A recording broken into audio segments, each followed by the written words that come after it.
Views expressed in the following program are those of the speakers and the host, and do not necessarily reflect those of Yoakley Scott Corporation and your sports network.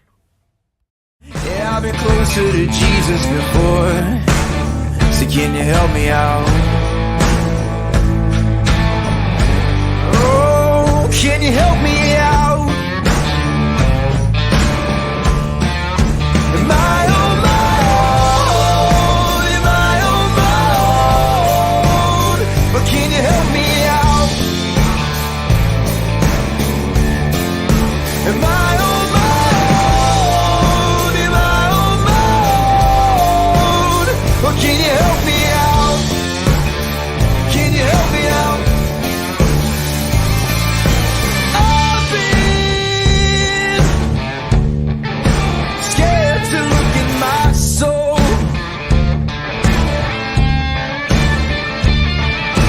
I've been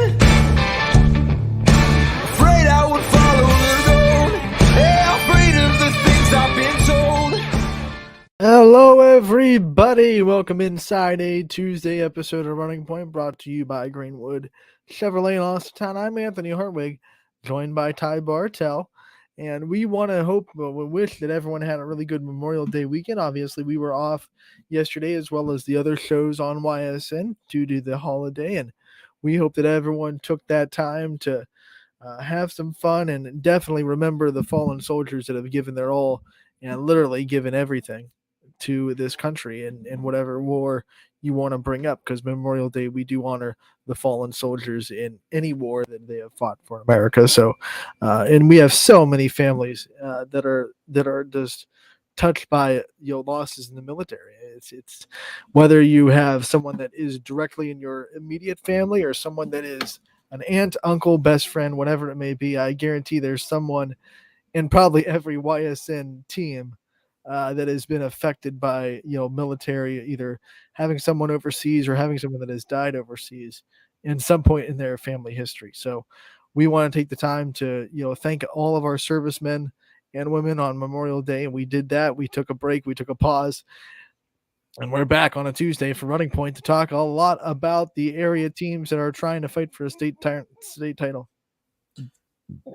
Yeah, absolutely. And I mean, we talk about the sacrifices that are made in sports oftentimes from athletes too, and what student athletes, the sacrifices they made. Well, talk about making the ultimate sacrifice. Yeah. And that is exactly what so many and countless soldiers did before us here today, that allowed us to be here where we are today presenting the show, and allowed us to also broadcast the athletes that are on there, and allowed the athletes to be on the field as well too. So we honor our soldiers too, our fallen soldiers, on Memorial Day weekend too. As like you said, Ant, we're back with a Tuesday though, and a long list of results that happened over the weekend.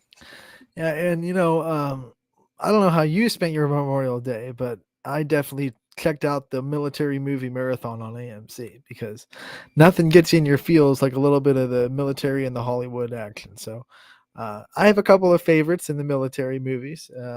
I know everyone has their opinions on which one's the best, but there are some good ones that hold really good places in my heart. So For sure.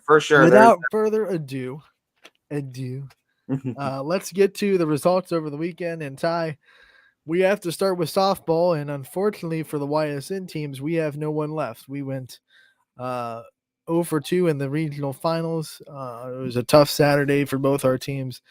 Down in Ravenna, Ursuline against Tuslaw, instant classic tie. It went 13 innings, over 3 hours to decide a winner. Unfortunately for Ursuline, it was Tuslaw that came up with the walk-off single in the bottom of the 13th to win that game 4-3. But to sit here and go over every kind of thing that happened in that game, it'd probably take the whole show. I would imagine so. I mean, it took a whole day almost for you down in Ravenna to get through this marathon. They played almost 2 softball games, 2 for the price of 1 for you. They were close to 2 games. And it was a straight up pitchers duel. Meredith Renkel from Tuslaw and Paige Ogden from Ursuline went toe to toe. They both allowed 1 run throughout their whole 1 earned run, I should say, throughout their outing. Tuslaw's run came in the first inning. They scored right off the bat like they did against South Range. It was almost the same way. Their leadoff hitter walked. They moved her over, and then they singled her in. Almost the exact same way they set the tone with South Range. But unlike that South Range game, they were unable to continuously add on to that lead as the game went on. Paige Ogden said, "Okay, you got that one run. That is all you're going to get on me." The second inning tie, after they scored a run, Paige Ogden had an immaculate inning. And that's, for those of you that don't know, my definition: 9 pitches, 3 strikeouts, 3 outs. Boom, gone. Get in, get out, go back to the dugout. It was amazing. I hadn't seen that before this season. I don't know if you'd seen it with Sydney Watts, but 9 pitches, 3 outs, all of them Ks. Boom.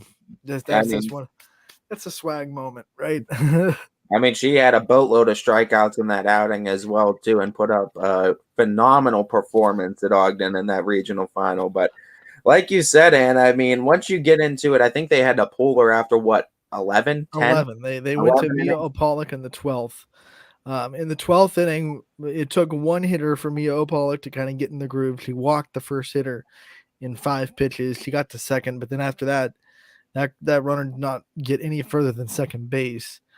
In the 13th inning, I'm trying to remember. So I think it was a leadoff single, a walk, and wild pitch. So the girl went from second to third. A pass ball scored the tying run. And then with a runner on second, Tuslaw's catcher, who hadn't had a hit to that point, came up and took a really good outside pitch, by the way. If you saw the highlight, thanks to our friends over at 21WFMJ for getting the center field angle. That pitch was on the outside half of the plate. It was down. It's a good pitch. And, props to, I think her name is Miriam Peterson, if I'm not mistaken, from Tuslaw. She just went right with the pitch, went where it was taken, and served it in the right field for a simple base hit. And with the speed at second, that's all they needed was just a simple base hit that hit the grass. Yeah, and I mean, it was unfortunate, too, that Ysn fell on that one, but what a great outing by Ogden. 11 innings, too, and I mean, that's just leaving it all out on the field, and sometimes, it doesn't go your way, and that's the unfortunate part with sports is that, one team's gotta walk off that field for the last time once we get to these kind of tournaments. In those kind of situations, that's where being the home team is kind of an advantage. You're gassed. Even when Ysn scored, they had to go and hold off a team after they scored. They couldn't just hit a walk-off and say, okay, we're done. Because if Maddie McClander gets that in the bottom of the inning instead of the top, 3-2 Ysn wins, it's over, let's go home, right? So, unfortunately, it was just one of those things where Tuslaw, twice in extras, came back from down 1. First time they tied it at 2, and then it kept going, and then, of course, tied it at 3 and walked off 4-3. Yeah, and just an unfortunate loss, but what a great season for the Irish, too, getting back to that stage as we want to congratulate Coach Dugan on her first year as the head coach, too, and taking the Irish all the way back to the regional finals. Ty, we talked about it. It hurts to see season ends, especially the way that we saw seasons end. The further you go, the harder it hurts when you lose. And to see that Ysn team kind of have to go through losing in a heartbreaking fashion again, it was something else. It was just like, I got the chills. I was like, dang, this sucks. And I didn't have like a daughter on the team or anything. It was like, you're emotionally invested when you go 13 innings with the team. Oh, absolutely. And to see like, girls just fall in the middle of the field. They couldn't even walk to the dugout. They just kind of, broke down right in the middle of the field. It's tough to see. Oh, absolutely. Especially like you said, when you leave it all out there too. Yeah. And I mean, 13 innings, you're in a battle. That's anybody's game. It's a 50-50 game. Anybody walks out of there. It's not like they handed you a loss handedly. It's anybody's game. Right. And you had it and it was right there. But learning experience too. And I mean, now that Coach Dugan had that under her belt, she has an experience like that. With her being the head coach, I think it's going to be beneficial for Ysn. And I think what Coach Dugan's going to be able to put together in the years going forward, it's still a great program with great leadership at the helm. I think the Irish will be just fine. Yeah, it really does. We've had this discussion countless times on Running Point, on Power Hour. The heartbreaker by one or be blown out. It depends when you ask me, right? Because I think if you ask someone right after it happens, they're like, "Man, I'd rather just be blown out by this because this sucks." And I don't think it sucks as much when you don't have I a chance. But I if you ask someone after, like you give them a minute to get over that initial gut punch, I think they'd say, "Wow, we were right in this regional game. We gave everything we had. We were right there, and we proved that we kind of belong in that stage. And we were, one play away from getting to a state." I I think that makes you feel a little bit better. But right after, when it's raw, man, that sucks so much worse, in my opinion, probably than getting blown out. I've obviously probably never experienced it as a player, so can't I would really. I would say the heartbreaker, right? Because like there's more to learn, I think, from that heartbreaker by one, right? Or would you say there's more to learn from a Yeah, blowout? you're not learning much other than you didn't show up if you lost 12-0. Yeah. Like what you learn from that Well, is we but then weren't you can there. also flip that though, right? And it's like, what kind of things can we do to make sure that doesn't happen next time around? Where Yeah, it's but like, like that's a lot of tinking in the lab, as yeah, some there coaches is. would say.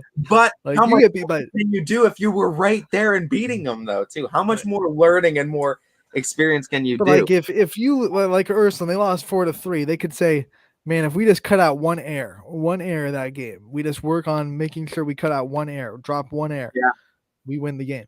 If you lose by 12, you have to cut off like, okay, we have to make uh 10 better laundry list pitches. of things for We sure. have Yeah, to have better at bats. We gotta, I feel like there's like one more little tiny step that you have to take to get to that level if you lose by one, but a lot of steps you have to take if you get to that stage and lose by 12. But we've seen a lot of programs in every sport kind of get there one year, get kind of punched in the mouth and kind of exposed to that level of play and deep in the tournament. And then the next year, they just keep getting back and they keep getting more and more competitive at that level. So maybe to your point, getting kind of punched in the mouth at that level is kind of a wake up call to say the work we're putting in to get there isn't enough. We have to do more so we're ready when we get there. two heartbreakers in a row from Ursuline. There's going to be something to learn. And getting back to that point 2 years in a row, there's something to be said about it. And the thing is, too, and I'm sure it was overwhelming for you, Ant, because like when we talk with Coach Dugan, the biggest thing we learned about this Irish team is that mental toughness. They kept their emotions composed. They kept themselves composed for an entire season. So you probably got the entire season's worth of emotions, all the pent up frustrations, all the excitement, all those moments, all that, everything from that season, I think, kind of just poured out there because they could let it out. Because what's the point in holding back then? The season's over. But no, I mean, credit again, Ursuline too. They did a great job. Coach Dugan came in and did exactly what she wanted to do, made this team a more mentally tough team the entire season. Oh They yeah, had and battles with some great teams. to their credit, they had a lot of chances in that game where Tuslaw was putting pressure on. They put some runners on. They got runners in scoring position. They never got phased by that. Like Paige Ogden was just locked down in the circle mentally. You go 11 innings, like you are 11 innings and you get rid of some base runners in bad situations. Mia Pollock walked the first hitter in the 12th in a tie game, and she got to second. So Tesla had a runner on second with nobody out in the 12th inning and tied 2-2. And Ursuline got out of that jam. So they just didn't, they never mentally lapsed. And that was good to see. Um, you gotta, it sucks. You gotta take the next step. I thought the softball universe was writing us a script because Manny McClandrick hits a home run and it's 3-2. And the score last year's game was 3-2. And Ursuline lost batting in the bottom of the inning. So I was like, wouldn't it just be the perfect thing? They win 3-2 this year and they get the defensive out to end it, like South Range did to them the year before. It was almost like you can't write that stuff in a movie and make it believable. So I thought the softball universe was writing us a perfect Hollywood script, but it's the wonderful and terrible thing about sports. They're not scripted. You don't get to write your own ending. And Tuslaw kind of went and kind of took the pen at the last second, made some last second adjustments, and said, "No, we're going to win our first regional championship in program history." Yeah, and you know what? Props to Tesla too, because I They mean, did the same thing Ursuline did. They never stopped fighting. They never got into mental despair, and they were just as mentally tough. So if Tuslaw was a YSN team, we'd be praising them up and down and calling out every player by name and doing everything we could to shine Absolutely. light on them. But they did everything Ursuline did. They fought to the end. You got to give them a little bit of praise too, because I mean, you feel good when it's a team's first time getting there too, right? Because it's like it shows you and it showcases that any program can be there, and there's a turnaround or there's a path for any program to finally capture that kind of level of success. Look at how they did it. They won a 13-inning marathon to win their regional championship, and the game before that, they beat the team that beat them last year into their season. So a great regional bracket for Tuslaw as far as shoving off the mental demons. You talked about the softball gods writing stories, and it wasn't Ursuline's story this year. It seems like wasn't their story, unfortunately. It's Tuslaw's story, but it right? was. It kind of was. I mean, like we said it before, only 4 teams get to win the state championship, so you can't define your season with a loss in the regional championship. You no doubt, and it's. If you make it to the regional final, you're what, top 8? You're a top 8 team in that division, like, and top 32 overall. Like, you're a good softball team. That is a successful season. There is hundreds of softball teams in the state of Ohio, and to say you are in the top 32 of that, you're doing something right as far as your program's concerned. Take it for what it is, Ursuline, but it's a great season too, and we're excited to keep on covering the ones coming back. And to the seniors, we wish you the best of luck in all your future endeavors, and we know you're going to do great things beyond this.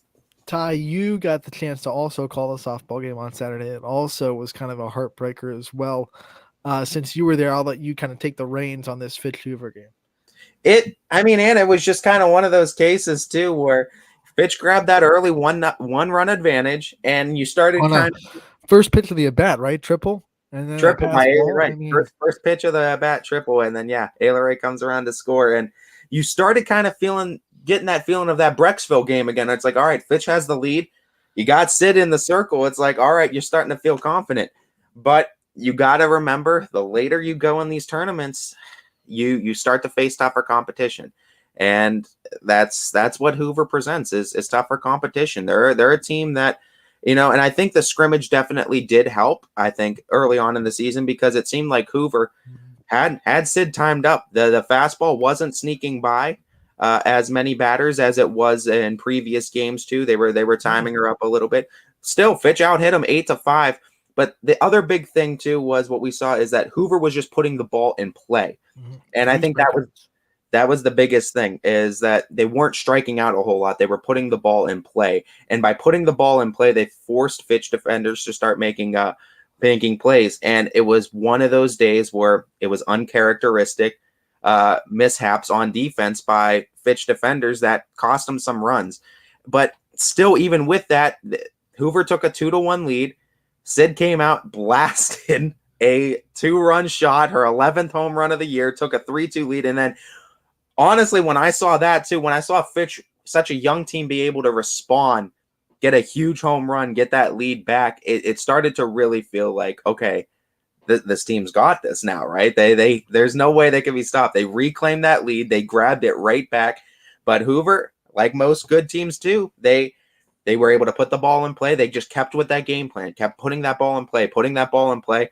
Some more mishaps happened too that were uncharacteristic on Fitch's defensive part too. A very good defensive team Fitch was this year, but some uncharacteristic mishaps. And what good teams do, they take advantage of those errors. You can't give extra outs to good teams, and Hoover made sure they took advantage of it. How about this? A 9-hole hitter too comes up with the big 3 RBI triple for Hoover that ultimately wins them the game, that gets them their 3rd, 4th, and 5th run of the ball game. Like Delaney Shannon. Delaney Shannon. The 9-hole. And that's the thing. It's like when 1 through 9 is able to hurt you like that, that's what you expect when you get to that level of play from softball, is 1 through 9 can hurt you. But it's a case too where congrats to Hoover, great win for them too. Just Fitch, it's unfortunate for them, because I was saying Fitch hasn't lost to a team in Ohio all season. Their last loss was last year in that district championship to Hoover. Was the last time they lost to a team in Ohio. So a bunch of wins sandwiched in between 2 Hoover losses. But so they haven't lost to anyone in the state not named Hoover in over a year. Yeah. but they're just going to keep chipping away too. A lot closer in this outing too than they were in last year's outing. They're going to get there. They're a young team, I think. They have a lot of pieces. As long as you have Sid in that circle, it's going to help. But you also have some great talent that are younger around him. Ayla Ray is a leadoff hitter that's going to be there to stay, that is going to continue, I think, putting up big numbers. And, of course, Sid is not a liability with that bat at all. She's capable of blasting out and generating plenty of RBIs too. So, and now we've seen Fitch go up against two back-to-back Division I caliber pitchers. One's a sophomore in Brecksville with Wise, so she's not committed yet anywhere because you can't until junior season. But she's going to be Division I. And what I saw from both of them, and you can attest to this because I've seen Cooch live. I wasn't at the game, but I've seen her live because I did their district championship last year, and I've seen her a couple times on travel around the summers. I think Sydney Cooch, raw talent-wise, Wise is a better pitcher. She has, better stuff. But Cooch is more refined as a senior and doesn't make, maybe a really good hitter's pitch on an 0-2 or 1-2 count that she thinks I can get this by the batter. Like Cooch kind of is a really smart pitcher, works the corners, and really does a good job handcuffing hitters. And it's just a little bit more refined as a senior. So I think you saw Fitch handle and kind of navigate through a sophomore pitcher that had a lot of good stuff, but not refined. And then they went up against a Division I pitcher that is refined, senior leader, all that good stuff. And she just made a couple of better decisions in the circle. Absolutely. And I mean, that's what you're going to get. And you know what? For a freshman going up against a senior, it was a heck of a battle. You're going to get there. And I mean, this is going to be a team that's going to get better with age and Fitch. But you look at Cooch, and I mean, seeing her live, that's what it was. I mean, when she needed to, I can't give you the exact number, but it felt like 70% of the hitters started off first pitch strike with Cooch, at least. And it was most of the time, too, not even pitches that were worth hitting because it's just on the outside corner, low and away to most hitters. And it's like, what are you going to do with that when she's just dotting that corner? To that point, she threw 118 pitches, Ty. 81 of them were strikes. Yeah, just dotting the corner. And when you're just throwing quality strikes, it's hard to get the bat on. And when Fitch did get the bat on it, credit Sydney Watts cranked a home run out on her. Cooch is one of those where you said refined. She's a senior. She has that composure. She's not going to let it get to her. She's been to these moments before. She plays in a tough league down in that federal league. She plays against quality hitters all the time. She composed herself and got out of some big moments too. Fitch had bags full and she got out of it too. Didn't allow her run in that case when they were trailing two. Here's what she did really well. She handcuffed the bottom of the Fitch order. So that top of the order of the Fitch that is really, really good never came up in kind of big RBI situations with a lot of runners on, because hitters 6 through 9 for Fitch went a combined 0 for 11 with a walk. So she just said, hey, that top of the lineup's really good, and they got 7 hits combined in 1 through 5. It's really good. I'm not going to be able to handcuff these girls because they're really good hitters, but I'm going to make sure 6 through 9 never get on base, and they're not going to come up to the plate with a lot of traffic.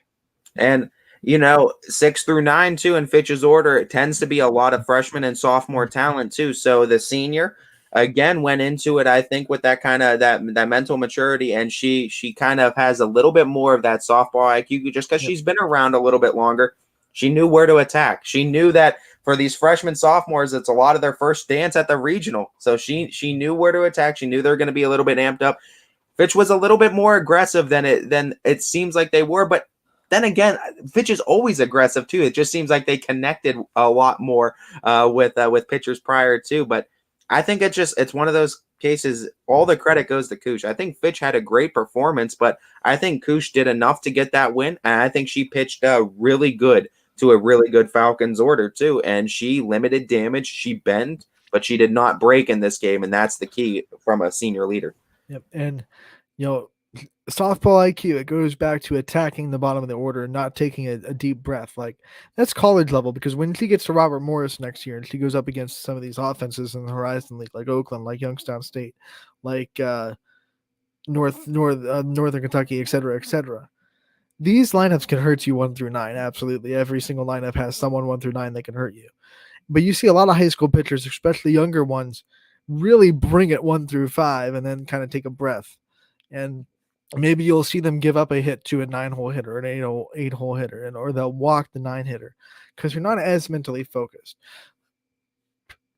Obviously, Sidney Cooch was extremely focused 6 through 9 and said to the Fitch lineup, like, your 1 through 5 hitters are going to get their due, but they're not going to do it with runners on base.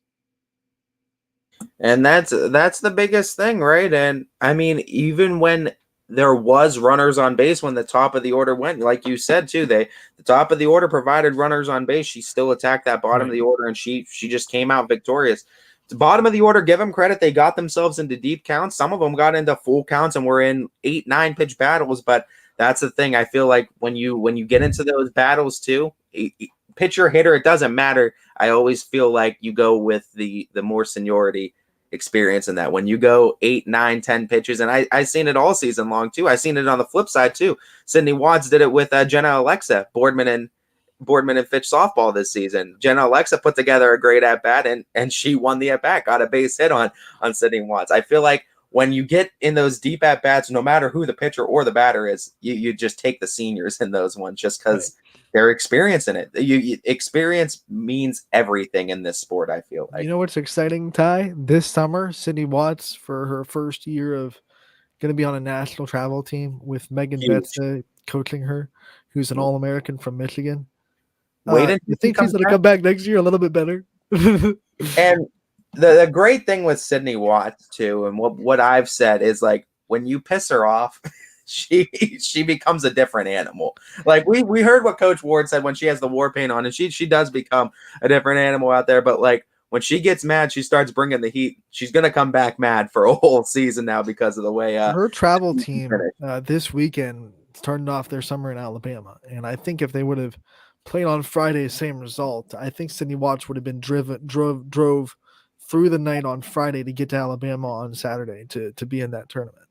It's going to be interesting to see what she comes back as next year and what this team's going to come back like. But there's nothing short to be said of, like, we talk about experience, and this experience in a regional final for pitch for a lot of them in their freshman and sophomore year, I think it's going to be huge for them. You know what excites me though? People that don't watch softball won't know this, but Megan Betts had a really good off-speed pitch. Like, her changeup was nasty and it moved. So if she can kind of show Sydney Watts, like, this is what your changeup's going to look like, this is how you move it, this is how you get command of it. If she comes back sophomore season and she has a changeup that she can command on fastball, rise ball, changeup, rise ball, and then she's got the screwball on the curve to go out and in, and all of a sudden she comes in with a changeup that she can command really, really well, forget about it. Like, you're throwing 68, 70, and you can throw a 55-mile-an-hour changeup that moves.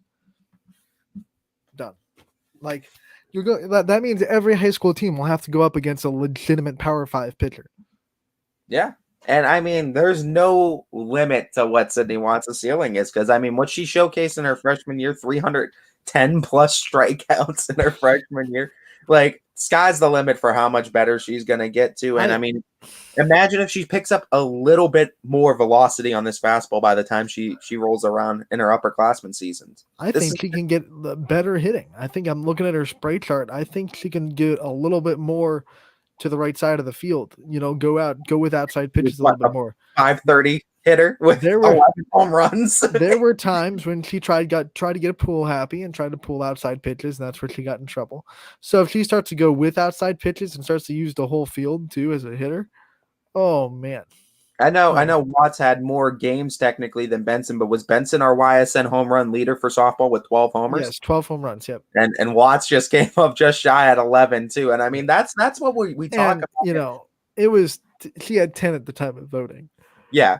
Yeah. So I mean, it's one extra one, but like, you talk about it, like, Sydney Watts is a fantastic batter. She won Player of the Year. Yeah. Do you think a possible 3-hole hitter for next year? I would think you would probably have to move her up for RBI production wise. Where's she can't now? The cleanup, right? She's the cleanup hitter.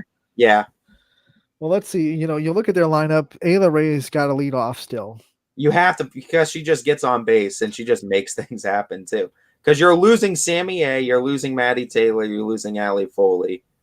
Kayla Schubert. So your lineup's going to look a little bit different. So Ayla Ray's got to stay up top. I'm just going off of, and I have no idea what they have coming up. I've heard that their freshman class next year is going to be really, really good. I've heard that too. So. Um, I mean, You have options though, is the thing. They have some great Steve Ward's got to find a way to make the bottom of the order a little bit more productive. Yeah, I would just say, like, if you're thinking like a 3-hole hitter, I mean, that's probably one of your candidates too. She's one of the top averages too, brings in RBIs. You want to feature her in that first inning, definitely. It'll be interesting, but I mean, we were talking on the unfortunate ends of a couple of losses, but we got to go to some winners. Let's get on a positive note, right? Yeah, Jim Hannick is there. It is. Lights are on, Coach. Thank you so much for joining us today, and you're feeling pretty good as we're getting closer and closer to this regional semifinal for South Range baseball. Yeah, nice to join you guys as well. Coach, when I last had you on and when we were talking, you talked about this pitching staff being arguably one of the best in South Range history. Since that point, too, they've definitely showcased it. From your end, what have you seen from your pitching staff, and what have you seen from the whole team getting you guys back to this point in the regional semis? Offensively, we've started fast. We've been able to get on the board in the first inning and take the lead, and I think there's definitely something to be said for that when it's kind of a one and done scenario to be able to get ahead and, you put pressure on the other team and force them to play catch up. Our staff has done a great job at getting ahead of hitters, being able to locate not just the fastball, but to be able to locate the off-speed pitch, and be able to throw that pitch in some fastball counts and in some big situations. I want to talk about Billy Skirpak because he definitely has been a good pitcher for you for a while.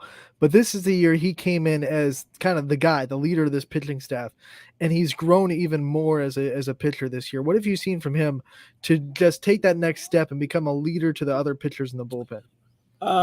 He really just some maturation. He really matured a lot from last season to this season. Was our number 2 last year. Pitched during the postseason. So, he's got some experience working for him, and he's done a phenomenal job for us this season. He really worked. He retooled some of his mechanics. Definitely changed a couple things. Definitely for the better.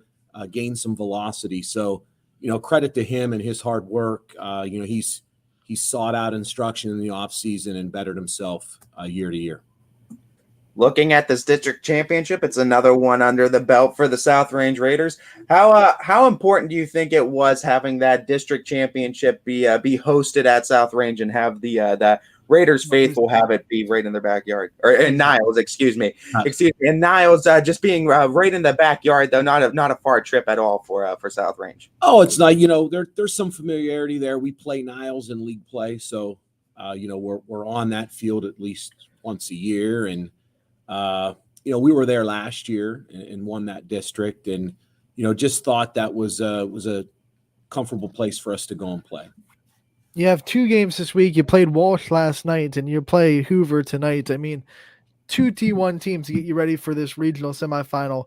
What went into kind of getting those games under your belt, and how important do you think those 2 games are going to be to kind of keep your guys mentally focused and get them some reps before regional semis?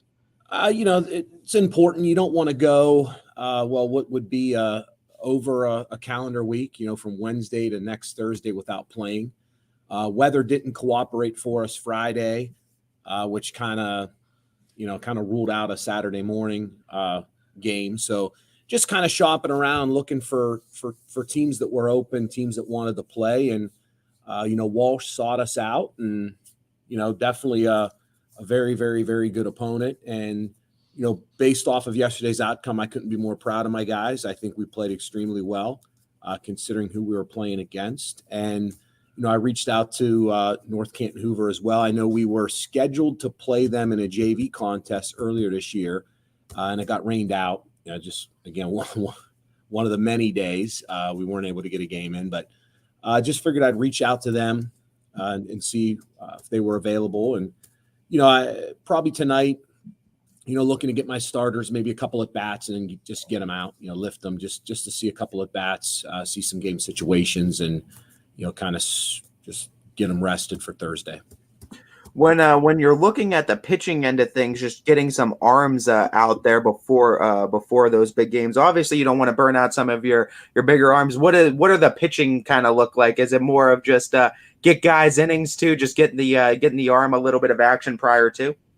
Yeah, just some guys that are deeper into our varsity pen that just we don't foresee using in the tournament, and then kind of throwing a bone to some of the better JV pitchers that we had over the course of the season and giving them an opportunity, almost like a kind of a look ahead, so to speak, in the next year as we're preparing to ready up for a tournament game. Follow up to that real quick too. I mean, in doing that, I mean, you guys have been in this situation. You guys have been playing games prior to tournament games like that before. Have there ever been instances where you've started a JV pitcher, you've started a young pitcher, and they've raised some eyebrows in those kind of games for you, and maybe you put a little bit of a check mark next to them for next season and looked at them a little bit deeper going into? Absolutely. We played Salem last year, and that was the case. I thought the kid we threw against Salem, again, it was a a game we scheduled in between districts and the regional, and he did very well. I'm thinking, boy, this is going to look good heading into next season. So yes, to that, we have had some eyebrow raising situations. One of the players that won Baird Brothers Big Dog of the Valley this year for 1 week was Stevie Rowan. He's brought a lot to your team this year. Talk about his growth and what you've seen from his play this season. Stevie's probably, arguably, but one of the best defensive third basemen we've had, one of the best I've seen. He does a tremendous job over there for us. He's made routine plays, and he's made a lot of incredible defensive plays this season. Stevie really worked hard this offseason, got stronger, put on some good weight, raised his strength levels, really worked on his hitting. And hitting in the meat of our order, he leads our team in RBI. I want to say he might be 33 RBI right now for us, 34, somewhere around there. But he's done a very good job driving in runs for us, and we're getting a lot of production out of him offensively. What are some other names in this Raiders program that have really stepped up big this season and down the stretch that you've been impressed with? My senior class, I can't say enough for those guys. Dylan Dominguez, Corey Pennick, kind of heading up the outfield. Logan Cormel behind the plate has gotten better and better and better and better with each regular season game. Aiden English has really come on offensively. He did a tremendous job last season. Started a little slow this year, but it was one of those where I know what he's capable of doing. It's just a matter of time, and things are starting to click for him right now offensively. Not to mention what he's done on the mound for us this season as well. Him and Billy have kind of been like a two-headed monster for us. On the pitching side, Michael Markulin, who's done a great job, is our two-hitter, and at second base, he's made one error all season, and I mean, the ball was a missile that was hit at him. So, I couldn't be more. Stevie Rowan, again, at the hot corner, and Stevie's leadership too, on top of, the strength gain and the offensive development, has been a nice luxury, I guess, a necessity. We definitely needed some guys. We had, Trey Pancake and Brandon Mikos graduate last season. Jake Gehring graduate, Michael Perry. I mean, those guys were a core group of leaders. We needed guys to kind of step in the fold, and Stevie Rowan is one of our captains, and Michael Markulin have really done a nice job there with that senior group. When you were answering that question, you could have gone down the list of Raider players that have stepped up at one point or another this season. This program, the last 4 years especially, has been really good at having guys 1 through 9 that have been able to step up in different situations throughout the season. What makes that so good in this program? What do you think that comes from, the kids' abilities to, no matter where they are in the lineup or even if they're on the bench, they're able to contribute to this team and buy into the program's success, that any given day, any guy can go out there and succeed? Well, I think you said it's buy-in. I mean, we've been fortunate to have kids that buy in. They buy into the team concept. It's yeah. I mean, you could say it's an individual game in regards to when the ball's hit at me, I either field it or I don't. There's nobody else that's there to bail me out. But it's a team game. My one, I get a couple hitters that struggle that day, but then there's somebody else in the lineup that has a great day that kind of picks it up for him, so to speak. Our lineup, I would argue, is not a typical lineup. It hasn't been that way for a few years, and I say that there's no real drop off. It's not like we're top heavy 1 through 4, and then you see a drop. 1 through 9, we can swing it pretty well. Different degrees, obviously, but from 1 to 9, I don't know. I can't say enough. We battle at the plate. We don't strike out very much at all, which is something I'm very proud to see. We battle. We go deep into counts, and we're very selective with the pitches that we swing at. We don't chase, which is good. Coach, we have a question in from DJ2. You talked about the two-headed monster with Billy and Aiden. Knowing how important that 1-2 punch is in the OHSAA playoffs, what advice do you give to them in relation to the ultimate goals this team has? I mean, it's huge in the playoffs. It's huge in league play. And again, to win the league again, they definitely played a key role for us.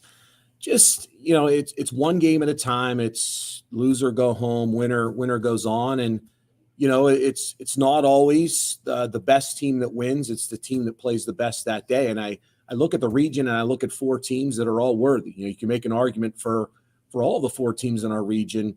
Boy, this is the best team. No, this is the best team. This is the best team. So at this stage, everyone's good. I look at them and tell them to welcome the challenge. That's something that they're competitors.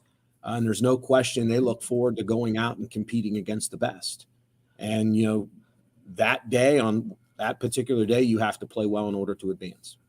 That lineup that you have that you said is so unique because it's 1 through 9, no drop off. How much of an advantage is that in the tournament time? I mean, you've had to coach against teams that have that. You've had that as well. So you can probably speak from both sides, what kind of advantage that is, and then what kind of a nightmare that is to coach against. Oh, I mean, it's an advantage from the standpoint of, you're not going into an inning, let's say with 7, 8, 9 thinking, boy, we're pretty much shot this inning. We got to kind of plan towards next inning when we get to the top of the order.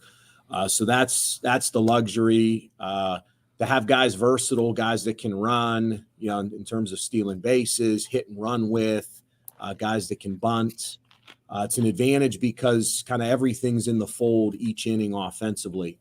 The nightmare side is, as a pitcher, you have to be careful. You have to be careful 1 through 9. There's no spot in our order where we can say, okay, you know what, we got these 2 hitters coming up next. We can just throw fastballs to these guys and be fine. You're forced to be able to locate. You're forced to be able to change speeds and to be able to throw that off-speed pitch and command it. Coach, before we let you go, quickly preview this game with Gates Milwaukee and let Raiders fans know what they bring to the table and what they should expect from their opponent on Thursday. They're well coached. They're good. I mean, they've had a successful season, 4 losses, I believe, maybe 5. Catcher's good. Catcher has a strong arm. Catcher blocks well. I think personally he's their best hitter in the lineup.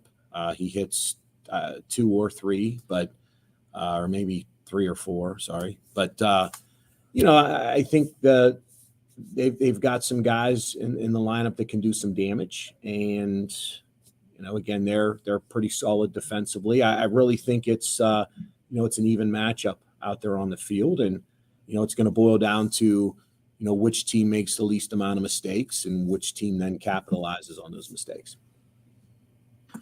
Coach, thank you so much for taking the time and joining us today and giving us a little bit of a preview prior to this game Thursday. We wish you the best of luck, and hopefully we're talking about a Raider Nation being in the regional final. All righty. Well, thank you guys. I appreciate it.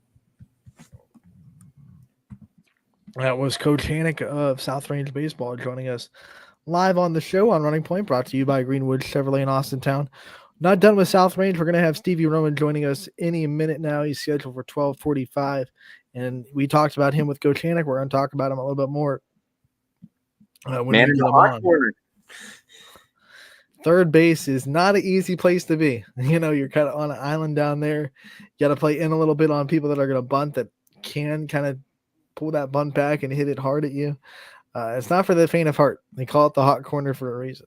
You got two pitchers that can throw a little bit of gas too, so they're getting screamers off the bat. Exit velo, the exit velo is going to be big. So you gotta definitely be prepared for that. But no doubt, this South Range team has a chance to get to a regional final, and if everything goes to plan after we had I don't know how that mic got muted. After we had heartbreakers in softball, Anthony, maybe something good can happen. We can have an all YSN regional final. We've earned some positive things to happen. We got another positive coming on too, as one of the men manning the hot corner for the Raiders, Stevie Rowan, coming on to join us today. How we doing, brother? Good. How are you? Not bad, man. Not bad. What we like to kind of start off with, and what I kind of like to start off with all our player profiles, is just kind of talking season experience after we've had a wonky last couple of years too. What's this year been like for you, and this season experience like from your perspective? This year's been pretty fun. The last few years we've had a pretty good team. This year, continuing that. Our seniors have just really played really hard this year, knowing that this is our last year and knowing what our end goal is. We completed one winning the league and then another one winning the district. So I'm just going to keep trying to win those games that we've been dreaming about. You get to play defense in the hot corner. It takes a special kind of mindset to be there, especially when your pitchers bring so much velocity, and that exit velocity of the hitters is going to be big. Talk about the mindset and the mental space you have to be in when you're playing third and you play it so well. Most of the time, you don't really have time to think over there. I'm just trying to get down low, and then anything that comes that way, I'm going to dive for whatever I got to do to keep it in the infield. You talked about your ultimate goals this season too. And I mean, I know you didn't play on it, but how impactful was that 2018 South Range Raiders team in kind of formulating this goal and making you guys realize like this is something that is possible. This is something that we can accomplish. Yeah, it definitely showed us. I mean, I think they entered the tournament with a losing record. So they just showed that it didn't matter what the record was. Any given day, that team could knock off the best team. So now that I think we have a pretty good team right now, just realizing that they were there at some point that we could also make it there. What's the team chemistry like, and how close-knit is this Raider bunch, and how much do you guys really have a brotherhood? Yeah, we're really close. South Range is a smaller community, so a lot of the guys play more than just one sport. So I would say that has something to do with it too. Guys are just friends from all sports, but definitely a close-knit group, great team to play with. What would you say about the spring break trip and being able to experience that for one of your senior seasons? Yeah, that's a great trip, being able to go down to Myrtle Beach. It really helps the upperclassmen get to know like the younger guys, show them how we do stuff. Just trying to get them ready to play varsity either next year or whenever they get up there. Who is one teammate that you got to know a lot with that trip, especially this season? I would say probably Corey Pennick. I played basketball always with Corey and everything, but this year we're in the same room, and I think we bonded a little bit. We just got to know each other a lot more.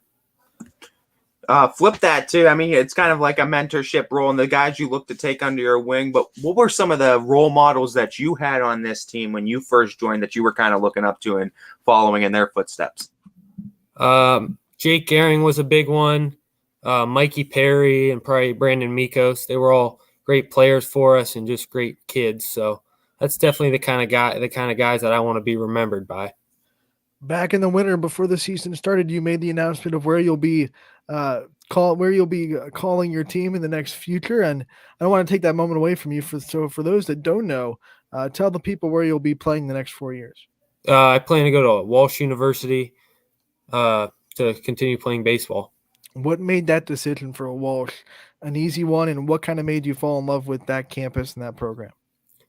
I would say coming from South Range, a smaller type school, Walsh is kind of like that. They don't have, I think they only have like 3,000 kids in the university. So I was excited to hear that. It's pretty close to home. I didn't want to travel too far away. And then just the coaches made me feel at home when I went on my visits and everything there. And just talk about the excitement you have to continue that athletic career as well. And what's the feeling like of knowing that, yeah, this is your senior season, but you're not done after this year? Yeah, it's definitely exciting. I've been around baseball my whole life. I've had cousins and everyone playing the collegiate level. So it's just exciting that it's finally my turn to play there. How much of a blessing was it to have that decision made before the season started so you could spend this whole season not stressing about recruiting or impressing college coaches? You could just mentally focus on making this South Range team as good as it can be. Yeah, it's definitely big weight off the shoulders just to know where I'm going and not have to worry about every game. I got to do this or whatever. Just pretty less stressful for me, I would say. What is one of the biggest things you've learned about yourself and you've learned about the South Range community from freshman year until now? I would just say that everyone in there is pretty hardworking, and in this time of the year, we all have the same goal. The whole community is ready to go out and do whatever they can. Come watch us, especially tournament time. The whole community will get out there and support us. It's great to have everyone out watching us. Baseball fans in the area know that last name. The Rowan name is big in baseball, whether you're from South Range or you're from Ursuline. What's it like to be a part of such a big baseball family and have so many guys in your family that you can go to for advice? Yeah, it's great. Anytime that I need anything, I know I have about like 10 people I could text or call, and they're always there, want me to do my best. So it's definitely a blessing. I'm glad that I'm in the family that I am. And they've all molded me into the player that I am now. What's the best advice you've gotten from one of your family members, and who gave it to you? The best advice. I would probably say either my Uncle Ed or my Uncle George have always just given me advice that when you get in that batter's box, relax. It's you versus the pitcher. Just do whatever you can to get a hit. What kind of battles have been on MLB The Show in that house? Because I know that there's got to be a few. Who's your go-to team, and who usually wins those battles? I'm not a big video gamer, but my brother's pretty big into that. Luke, he'll beat me in any of those video games. Since you're not a big gamer, what do you do outside of baseball to kind of relax and have fun? I like to fish a lot. Me and my friend Mikey Perry just bought a boat, so we've been fishing a lot. That's what I would say. It's my favorite thing to do other than baseball. Where's your go-to fishing spot? Sorry, Ty. No, you're good. I was gonna something along the say. I was gonna say the best fishing story. Give us one of the best fishing stories. So my favorite fishing spot I would say is right across the street at Mr. Irons Lake. It's a great place to go to catch all kinds of fish. Then my favorite fishing story, probably this year when me and Mikey went out on the boat and we were at Lake Milton and we just caught all kinds of fish. We caught I would say about 100 fish in one day. It was just a blast. What's your biggest catch? 5-pound bass so far. I'm hopefully going to get a few bigger than that, but so far that's my biggest. What are some experiences you look to have going into college and continuing your academic and athletic career? I would just say being close knit with the players at Walsh, then have a good brotherhood, I would say, and then just being able to make friends next year pretty early in the season. I think baseball is going to help me out with that. I'll be rooming with another baseball player, so. Let's talk about your student career at South Range. What were some of the favorite teachers that you had in the school system, and maybe some that impacted your life down the way? Miss Rosen had a big impact on me, English teacher. She's helped me out a lot throughout my 4 years. I liked Mr. Allegretto, Mr. Foster, Mr. Lindstrom, all those guys. I had a lot. South Range has a lot of great teachers, so I've been blessed to have those What was guys. your favorite subject? Math and science always. I was never great at English or social studies. What is the go-to dugout snack /sports drink combination for Stevie Rowan? Before every game, I always get a yellow and a red Gatorade, and then I always have sweet and spicy seeds and purple Big League Chew. Yellow and red, do you mix them together or do you just drink them separate? No, drink them separate. Because it's a little superstitious. Coach Fischel for the basketball season, he has some kind of Gatorade concoction that he still hasn't let us know what he puts in it, but it's a mixture of some kind of flavors, and I just wanted to make sure that you were one of those people too. No. Coach Fischel, he coached me his freshman year. Yeah, he's got a pretty good mixed drink. I don't even know what Gatorade and power. I don't know what's in there. I think it's got some kind of Gatorade. There's some Mountain Dew in there, I think. Yeah. It's crazy. Yeah. What we've talked about your in-game snacks. What's the good post-game meal that you like to have after a big win? I like pasta a lot. I like steak. I would say those are probably the two that my favorite. I was about to say you can't be in that Rowan family without having a good pasta. Yeah, I remember fondly Rowan households with pasta dinners. Definitely. What is the go-to restaurant for you? What's your favorite restaurant? My favorite restaurant, I would say Zenobia. It's a Lebanese restaurant in Canfield. That's probably my go-to. What's the go-to order there? Lamb. What is the one car that you would buy if you could afford any car on the planet? One car. I like Porsches, and I have a Jeep now. I definitely like Jeeps a lot. Probably the Jeep 392. Who's your favorite professional athlete? Professional athlete. I like Nolan Arenado a lot, Matt Chapman, and then Jose Ramirez. I'm sure you played a lot of backyard baseball growing up. You got any backyard baseball stories with the Rowan family? Me and my brothers have had a lot of battles throughout the years. None specifically, but it always ends up with my little brother going in crying, he's saying that I cheated or something. Wiffle ball. What's your favorite wiffle ball pitch? Wiffle ball pitch. I would probably say a curveball. When you go and you are able to, obviously you're graduating from South Range. What are some of your favorite memories with the school system? Favorite memories, obviously the baseball games, all like the 2 district championships that I've been able to be a part of. All the football games. Football is pretty big in South Range, so that's been a blast to go to all those games too. You've brought up the success of this program even before you were a part of it. Did it ever kind of give you any pressure to say, I have to live up to the success that this program has been having the last 5 or 6 years? A little bit, but I think that was a good thing. Like kind of not pressuring us, but like knowing that our team's been good in the past few years, that we're going to continue that. Who's one teammate that you would trust to be a getaway driver? Getaway driver. I'd probably say Joe A. What about the one teammate that has the most swag? Most swag. I would say either Michael Marklin or Aiden English. All right, but who thinks they have it, but they don't have any? Who thinks they have it, but they don't? Probably Luke Gehring. Who's the funniest on the team? Funniest, Dylan Dominguez. And what's the go-to playlist for team pregame playlist?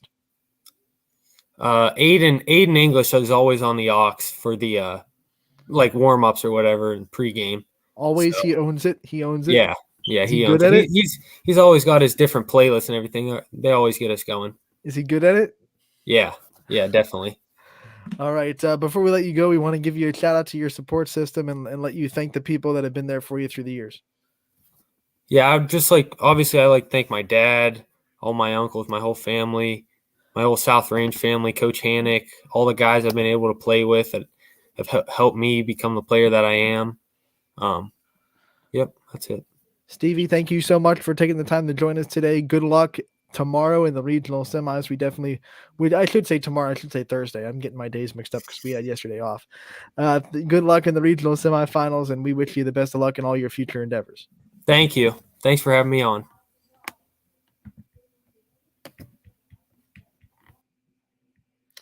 Stevie Rowan from South Range Baseball joining us and patrolling that hot corner on ysnlive.com. Running Point brought to you by Greenwood Chevrolet in Austin Town. And we're going to, not done.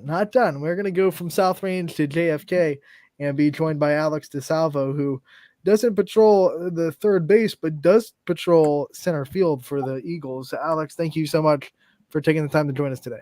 How you guys doing? There we go. Just got to get this banner the right color for you, too. Got to make it a little bit more red. All right, Alex, let's first and foremost just talk about this season experience. I mean, you come in winning the state championship last year. You guys are the ones with the target on the back. So you guys have faced some great competition all year. What's the season experience been like from your perspective? Yeah, so basically that was the big theme in the offseason was that was last year. This year's a new year. You aren't owed anything.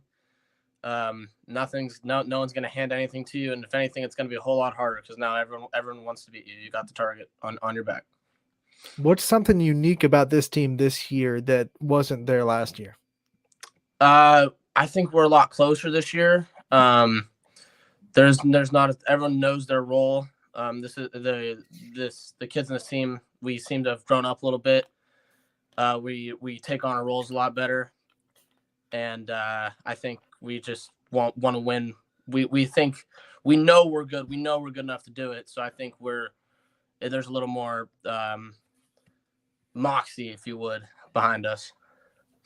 When we had your teammate Michael Morrow on the show too, he talked about the hair being a huge part of your look too, and the swag you bring to the team. What's the hair routine to keep the flow intact?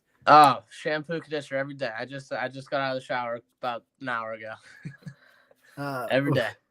Yeah, every day. So you take it pretty seriously, the flow, right? Like it's got to look good, or you're not going to play good. No, yeah, it's part of I think it's part of my personality. It's part of me commanding our outfield. You got to have the hair. I comb it, set the hat on it, gets nice, and especially with the humidity, it pops up nice. It sits nice. Who's got the best hair game on the team? Me. It's either me or Hetrick. That's that moxie right there. I love it. Yeah. Back to a little bit about this team and the baseball and the season they've had so far. You played a lot of tough competition, especially early.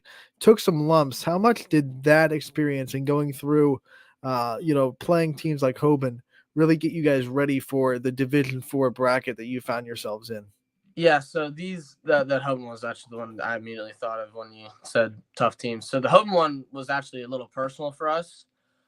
We were sitting behind them in the last year's state championship. We were like behind their dugout, like underneath the stands, waiting for them. We saw them win, and we talked to them a little bit after they won and all that. But then, like when they rolled into our field, kind of all swag and like they own the place, and that game became a little personal for me because those kids acted like this was their thing, and that was kind of what we saw all year with the hard competition. Was I saw a lot of teams like coming in and trying to like show us up or big chest us, and you see that a lot with other big teams and other hard teams, and then seeing that helps us prepare for the teams that are like that in the tournament and stuff like that, and being ready to roll in these tournaments. You mentioned manning center field too. What kind of responsibility lays on your shoulders, and what kind of responsibility do you take upon yourself too, going out there manning center field, the most important position in outfield? So it's me, Mikey Morrow, and it's either Jaden Rischel or Quinn Miola, normally in right field. Mikey's in left, and I just try to make sure that I read guys' swings. I watch where the catcher's setting up, and I try to cheat that way, and I try to make sure that our outfield is in the best possible position to make the play. True or false? I try to command those guys. True or false? Audi save games with defense. How do I save games personally? No, Audis, like outfielders. Audi save games, right? Oh, yes. Take us through the feeling of diving for that ball and then realizing that you caught it, and you look in your glove and the catch is there. So a lot of times you see the ball off the bat and you're like, it's two feelings. It's either, oh, there's no chance, that's down, or oh, that's a can of corn. and it never ever is one of those two. It's always caught. Yeah, I like to say it's always. For me, if I'm thinking if I'm seeing that ball off the bat, I'll know if I'm catching it immediately. For most guys, it's one of those two things I just said. But no, it's a great feeling when you see that ball and you dive and you feel it hit your glove. But I've also been on the other end of it where you see it hit the glove and it ain't in there. You talk about the highs and the lows. What are some personal highlights that come to mind too in your baseball career? Whether that goes all the way back to T-ball when you first started, or all the way to now. What are some of the biggest highlights you remember, or moments that you remember too? The one that always comes to mind is last year against Fort Laramie in the state semifinal. I made a pretty dope catch in the right center gap, which is the easier catch for sure. But yeah, no, I made a pretty dope catch in the right center gap, and that was probably the highlight of my career. There's a sweet video with it and everything. We talk about the highs, but baseball also brings lows. It's a game of failure. How do you stay mentally positive and try to stay confident through the lows that this sport inevitably brings? So going back to the theme, some of the themes we talked about earlier this year, our coach always tells us this game will eat you alive. So if you get too high on yourself, you will be humbled very quick. And if you get too down on yourself, you're going to stay down there. But basically, we just try to keep as a team, and me personally, we just try to keep a level head. So say you go 4 for 4 one game, you got to make sure that you're not, big man on campus when the next game comes around. You got to make sure that you're still level headed and you're not too big for your shoes. But that's basically how we manage it. We just make sure we keep a level head and stay neutral. And don't get too low, don't get too high. Talking about the lows that come with this game and just turning it into a teachable moment, being one of the upperclassmen that you are. Talk about personal experience, one of the lows or a slump that you've had in your career, and how you were able to turn it around too with that kind of mentality. Yeah, absolutely. So I got off to a pretty slow start this year. I was 0 through the first 5 games. I didn't have a hit, and after I didn't have it. Yeah, Hoban, I didn't have a hit. Urson, we lost to them first. It wasn't until I think Mogador, when we played them, I got my first hit, a little bloop shot. And Gavin told me, Gavin did the same thing last year. He goes, dude, I started out last year cold too. He goes, you're gonna get a little bloop shot over second base or right or shortstop, and then from there on it's Katie bar the door, and we're rolling. But yeah, I started out 0 for the season, and I got that little blooper, and then I've been smashing the ball ever since. You're one of the leaders of this team, and you've obviously learned how to lead over your career. Who are some leaders of the past and on past JFK teams that kind of taught you how to lead, and you try to take their example now that you're a leader on this team? Baseball specifically, or can I go to football here too? You can go football too. Anyone that's kind of taught you how to lead in your athletics career. Yeah. So obviously the big one, Cam Hollabaugh. That kid, me and him still talk. He's like a brother to me. He taught me how to be that guy and how to lead kids and make sure kids don't get down on themselves and stuff like that. And then Eddie Kiernan, with football specifically, that kid pushed us to limits we didn't even know we had, and he kept us together when we were down bad, and he kept us, and he made sure we didn't get too high when we were winning. But and then Isaac Hadley, Caleb Hadley's older brother. I don't know if you guys have ever talked to him, but he's a big mentor to me, at least. He was a senior when I was a freshman. I always loved the way that he talked to us, and he kept us going. You talked about turning your offensive season around and just going a little bit more in depth into your offensive play. Typically batting leadoff too for this team. What kind of responsibility do you take in that too when you have to try to get things started out of the gate offensively? Yeah, so I always try to make sure that even if I don't get a hit leadoff, but I'm always, obviously that's the goal, is get on base. As a leadoff hitter, I don't care how I get on base, as long as I get on base. ROE, walk, hit by a pitch, whatever. As long as I'm on base, I'm on base. It's not a stat chasing thing. But even if I don't get on base, I always try to see what the pitcher's doing, how he's working the counts, how he's working, like when he's throwing the breaking ball, what his ball's doing, like how it's running, where he's trying to hit. And I always come back and relay those things back to my dugout. I want to hit you with some rapid fire questions to get to know you a little bit off the field, since we've spent today getting to know you a lot on the field. Yeah, sure.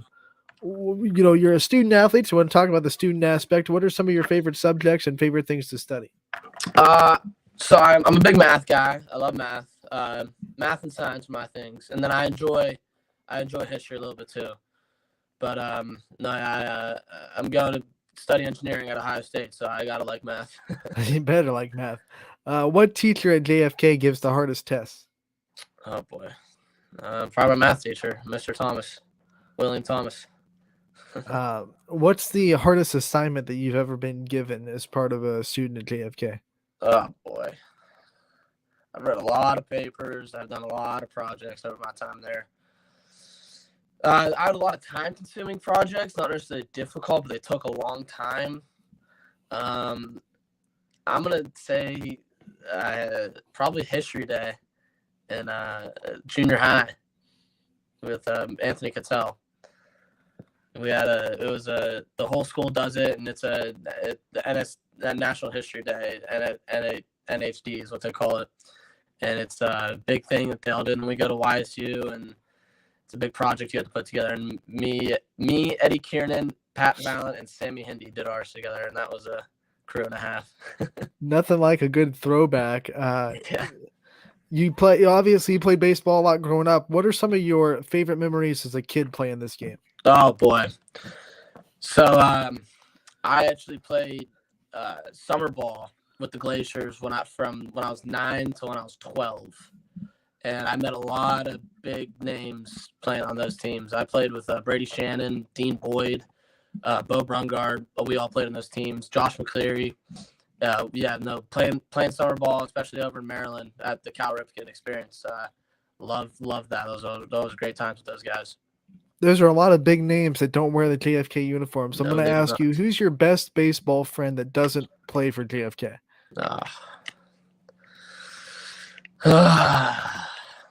Doesn't play for JFK. Let me think. I talked to some of the Fish kids, Mikey Shortino. Him and my dad, his dad and my dad were best friends growing up. He's a good kid. I've been talking to Brady a lot more recently.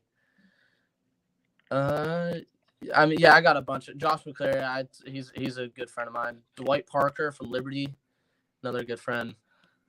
Does it give you a little extra juice when you're playing against people you know? Oh, absolutely. The backyard rivalry, the Howland JFK was very unfortunate we didn't play them this year, but the backyard rivalry with the Howland JFK, I see those kids every day. I see them more than my family. Some of those guys. What was there one moment as a kid? You talked about all those memories. Was there one moment that made you fall in love with baseball? We played a lot of baseball. We'd play 80 games in the summer. I can't think of one off the top of my head, but I just remember playing at Cal Ripken in Maryland with those guys, and I remember that tournament specifically.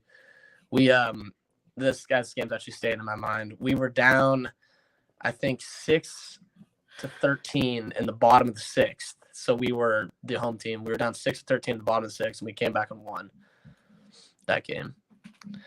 Everyone has a player growing up that they watch and they try to emulate when they're in the backyard. Who is that player for you? Jose Ramirez. Love him. If you had a chance to have dinner with anybody alive or dead, who would you want to have dinner with? Oh boy.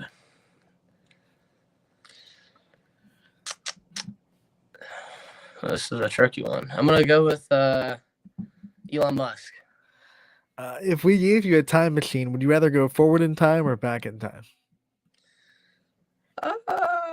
Forward. How far forward would you go?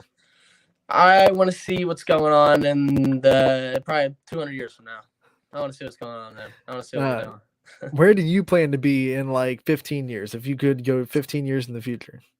Oh, well, the dream is be working as an engineer somewhere, hopefully in the South. It's nice and warm. Don't have to deal with Ohio weather. You gotta love engineering. So when did you kind of decide that you wanted to be an engineer? So me and my dad, throughout us growing up, he's always been a big car guy, and working in the garage with him and all that, I've always seen. He's always laughed. He goes, "These engineers are too smart for their own good," with some of the stuff we do on the cars. So that was kind of my dream, was just go work for whatever car company and make his life easier. What's your like dream car? Since you're a big car guy and your dad's a big car guy, Yeah. I'm sure there have been some ones that you've kept your eye on. Yeah, I'm a big. I love the BMWs, so I'm gonna have to go with an M5 of some year. I'm gonna say a 2012 M5. I think they're awesome cars. What's like one of the classic cars that you like? If you had to pick one of the ones from the 60s or 70s. The 63 Corvette. I love it. With it's got the little split in the back of the rear view, the back window. Love it. What's one thing that you spend a lot of money on that you probably shouldn't? I buy a lot of like workout stuff, like supplements, and I eat a ton of food and like just pre-workout. I like probably spent $400 on pre-workout in the last few months. What food establishment gets the most of your money? It's either Chick-fil-A or Burger King. What's the go-to order at Burger King? The Whopper, number one. Well, what fast food place has the best milkshakes? We count the hot dog shop down in downtown Warren. That counts. Hot dog shop in downtown Warren. What about the fries? Who has the best fries? We count Five Guys. Yeah, sure. Five Guys. That was easy. Count whatever you want to count. It's your interview. Right. Last but not least, I'm going to ask, what's the best post-game meal after a big win? Oh boy, we always get especially in the away games, we get a little. Our moms always make us a little snack thing. It's always either Chick-fil-A sandwich. We got Subway a couple times. I'm gonna go Jimmy John's. Jimmy John's for some reason. I'm not a big Jimmy John's guy, but for some reasons the Jimmy John's like little like 6-inch subs just never fail after the game, after a big game. Which parent has the best snack bag on the team? I'm gonna say Heather Shrum, Gavin's mom. Shout out to Heather Shrum. Okay, before we let you go, I want to give you the chance to shout out your support system and the people that are always there for you. Yeah, absolutely. My parents, obviously. The administration at school, Elise Consiglio and Joe Keneally. And then my coaches, Jim Chimbati, Carmen DiCristofaro, Patrick Mokris, Ryan Monty. Those guys always help us out a lot. Alex, thank you so much for joining us today and giving us some of your time. We wish you the best of luck in the next couple games. We hope you have a couple games left and you can go win another state championship. We love that, and we wish you the best of luck. Thank you so much. Thank you, Alex.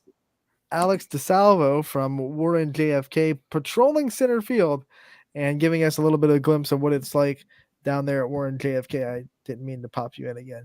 You're free to go. There you go. I didn't want him to think that we had more questions for him. Yeah. But patrolling center field for JFK, and Audi save lives and they save games. And I'll be the first to argue that point. You know, how many games or runs have we seen outfielders save throughout our time of watching baseball, whether it be in the majors, college, high school? Like those balls that are going to drop, and if they do, it's a couple of runs, and your outfielder dives to make the catch. It's like that's a game-saving play. Yeah, absolutely. And I mean, Alex DeSalvo does a phenomenal job defensively for JFK too, and they got that state championship last year. They know the challenge was going to be upped this year. I think they're up for the task too, and I mean, they had a big test too against Lake Center Christian that they came out on top of. So. They keep on rolling and keep on flying to the Eagles. And I mean, right now we're at the countdown, right? Once you get the regionals, it's countdown. 4 games. Hardest 4 games of your life, but it's 4 games. 4 wins away. And JFK did it last year. They know what it takes. They're staying hungry, and we hope that they do it again. We're going to take our first break of the day. It only took an hour and 20 minutes, but you know, we're going to get it. And we'll pay some bills and be back on Running Point, brought to you by Greenwood Chevrolet in Austintown. Why choose local? Because you live here, work here, learn here, relax here, and celebrate here. 21 WFMJ is our family's only locally owned TV station, and our focus is local. Other TV stations don't have that same focus, as their owners are somewhere else. But 21 WFMJ is rooted in the Valley. Local people making decisions that affect your life, right here where you live. When looking for home design inspiration, don't just be inspired, be Baird inspired. Whether new or remodeling, Baird Brothers has the latest trends like shiplap to refresh your home. Go from inspiration to installation with our wide selection of in-stock American hardwoods. From the rustic charm of antique oak to the warmth of traditional cherry, Baird Brothers has what you need to make your home inspiring. Baird Brothers, our family's heritage, your family's home. Hi, I'm Colin Chupa. And I'm Kelsey Clem from K-Squared Marketing. Our boutique marketing firm specializes in media planning and buying, public relations, event marketing strategies, and strategic sponsorships. We can integrate our services with your existing game plan, or we can be your entire marketing team. Your goals, our game plan. Let's win together. Call K-Squared Marketing at 330-623-2730 or visit ksquared.marketing to learn more. Change. This one word can make you break out in a cold sweat. But with change comes wisdom, experience, and understanding. At Myers Family Insurance, we can help make changes in Medicare, insurance, and retirement a positive experience for you and your family. We've gone through changes, like our new office and new faces to help our family of clients too. For all your Medicare needs, call Myers Family Insurance. Check us out online at myersfamilyins.com or find us on Facebook. Jimmy Sutton here, Director of Isle, Purple Cat, and Golden String. We are happy to support YSN and two of my favorite people, Scotty Mincher and Super Dave O'Malley. We are an agency that provides services for adults with disabilities. We infuse humor, passion, and joy into their lives. If you know of any folks with disabilities that need our assistance, please contact us.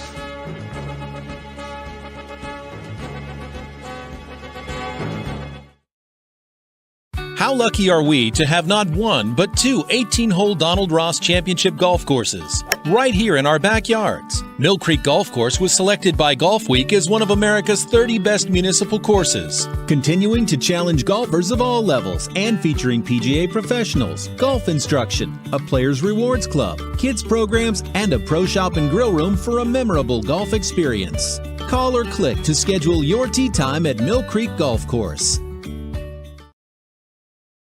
At Greenwood Chevrolet, we offer a worry-free experience for all our customers. From sales to financing and even service, we'll help build your perfect vehicle and lock in your trade value while your vehicle is being built. No worries. We guarantee financing, regardless of your situation or credit history. No worries. And when your vehicle needs service, our award-winning team will get you back on the road. No worries. That's what going the extra mile means. Only at Greenwood Chevrolet. Now is the time to think about your future, where you want to go, what you want to be. Your future can start now at Kent State Salem or Kent State East Liverpool. We have programs that will open doors and provide opportunities for you to pursue your passion. We are affordable, we are close. You call it hometown, we call it Kent State University. Learn more at www.kent.edu/Columbiana. You belong here.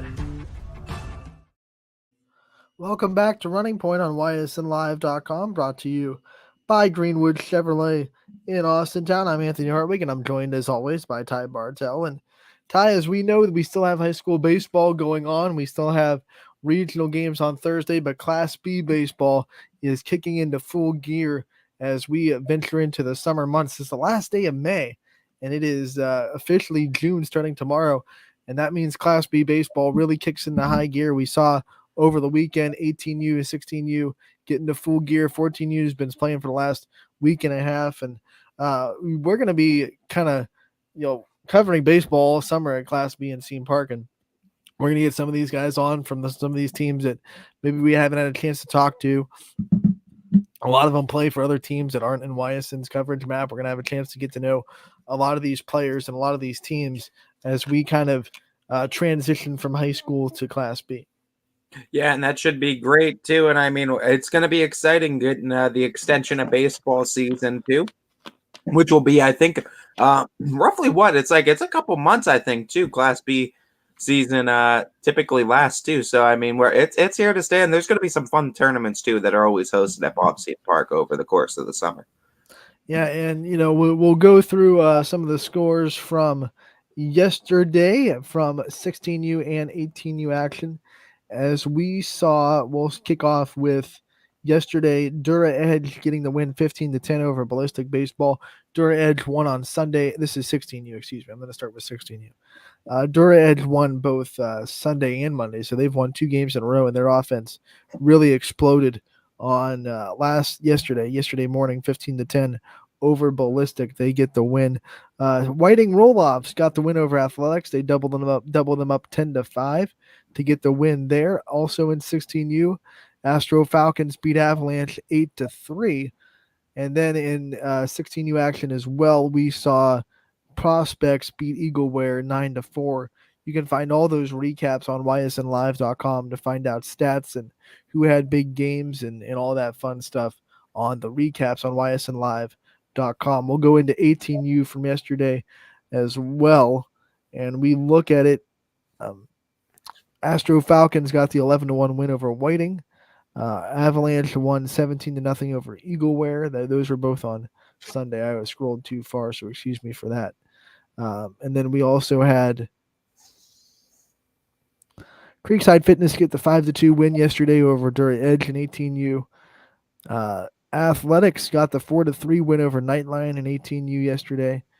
We saw Astro Falcons flex their muscles to a 18-0 win over Eagleware yesterday. Got some post-game interviews on our YouTube account as well from that game. Anthony and Romo did a good job catching up with Anthony Miller and Chase Wyson of Astro Falcons after their 18-0 win over Eagleware.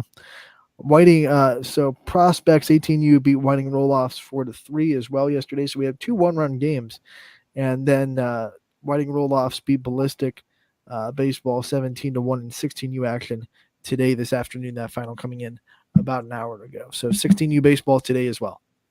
Yeah, and I mean, you get to see all kinds of great, talented baseball players from the area that you know, and some that you don't know too, that are housed on these teams. And you'll get to learn the names of them real quick if you start paying attention to them on ysnlive.com, as we have all the games too here at Bob Scene Park too. And we'll have a good majority of games that are going to be at Bob Scene Park on ysnlive.com, absolutely free throughout the season too. So check out some summer ball while you're at it too, as some great competition and some great names too that are being played over there in Struthers. Yeah, I mean, you look at the schedule. We have Class B baseball going on right now on Scene 1. David Williams is over there calling a game. We had games starting at 9 a.m. today, as we had games on Dom O'Brien at Scene 3 and Matt Mayer on Scene 2. So Dom O'Brien did a doubleheader at 9 and 11:30. Matt Mayer is doing a doubleheader at 9:15 and 11:45. And then you got Matt Meyer staying on Scene 2 at 2:15 to do 3 games today. Richie Giuliano will be on the call for the nightcaps on Scene 1.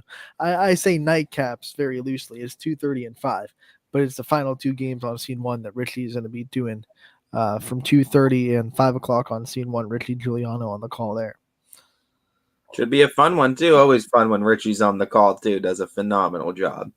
And tomorrow we have a game at Springfield High School for Class B at 5:30, and then Scene again tomorrow as well. So, like you said, we have Scene covered all summer long, and we're going to have baseball from 14U to 18U, Class B baseball from Scene Park all summer long. It'll be a fun one, and as we start to transition between our finishing touches of high school baseball season and then diving headfirst into Class B baseball. Yeah, and that should be really fun too. Like I said, Class B baseball is it's a lot of athletes mixed with some that you don't know, but they're all talented too, and head to toe. So no easy spots in any of these lineups that you see, and no easy outing when you got pitchers on the mound that are all great. Especially the Astro Falcons in the 18U division. They've been dominant. They're going to continue to be dominant in that Class B. So we saw them win 18-0 yesterday over Eagleware. And I think we're going to see a lot of scores that heavily favor Astro Falcons in that 18U division. Yeah, absolutely. I mean, you look at what Astro brings to the table. I mean, they always bring some of the area's best too. Pitching. I mean, you got ace after ace after ace typically going out on the mound for Astro too, and they're 1 through 9. I mean, they can all beat you. So they're always stacked head to toe too with some of the area's best. We're gonna have a fun summer ahead of us. I think that's pretty apparent.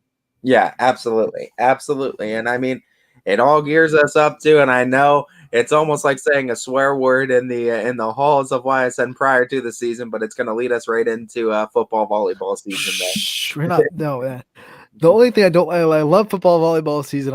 But I do not want to skip over this beautiful weather. So you No, shut your mouth. we don't skip over it at all. But no, that's what's going to lead you right into it, folks. So get out there and support. Get out to Bob Scene Park too, if you can too. I mean, it's efficient to get in there. What, $2-3 to get into Bob Scene Park too, and get out there and support and just be in that beautiful ballpark. And if you can too, we'll get you taken care of on ysnlive.com. Like, support some of these area athletes, because it might be the final time you get to see them lace up the cleats in this area before going off to the next level.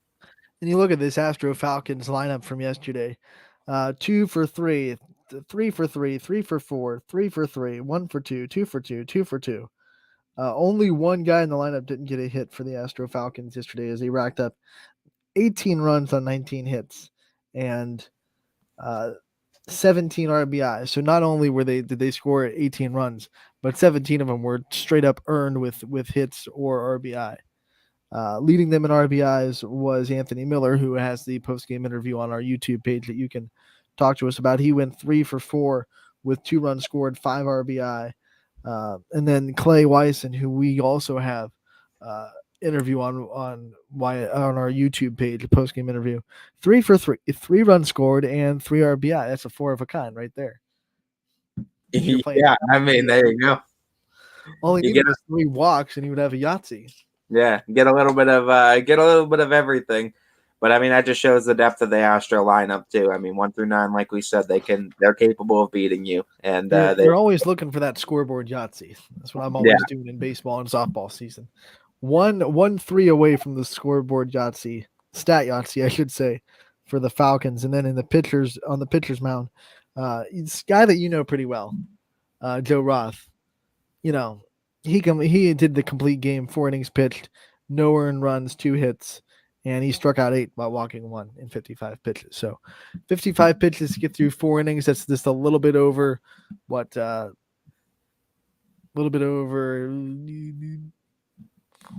It's roughly around a little bit over 12, right? A little bit over 12 pitches like per 13 and like some change. Yeah, 13 and some change per inning.